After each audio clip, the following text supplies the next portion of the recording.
बंद हो जाएगा। अच्छा अम्मी परेशान मत हो, मैं करता हूँ कुछ। तो पुलिस में रिपोर्ट करवाओ ना, वो ढूंढेगी मरियम को। अब अब्बा तो मेरे साथ जाएंगे नहीं पुलिस स्टेशन में, यासिर को फोन करता हूँ, वो आ जाएगा तो फिर मैं जाता हूँ। क्या हो गया, दिमाग खराब है तुम्हारा?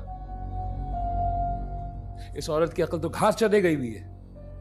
तुम्हारा दिमाग क्या काम नहीं करता? क्यों खुद से अपने बदनामी के इश्तिहार जो है शहर में बांटना चाहते हो? तो अब्बा कुछ करना तो है ना, हमने घर से लड़की गायब हुई है हमारे।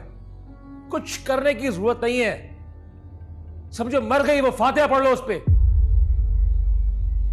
बहुत हो गया है, बस कर दो। आप एक बार पुलिस में रिपोर्ट करवाने देना, क्या पता कुछ पता चल जाए। तुम्हें अंदाजा है कि पुलिस किस किस्म के सवालात करती है, क्या क्या इल्जाम लगा सकती है? और उनका अगर बस चला तो मरियम की गुमशुदगी के इल्जाम में हम दोनों बाप बेटे को अंदर भी कर सकते हैं। तुम्हारी बात समझ में नहीं आती है क्या?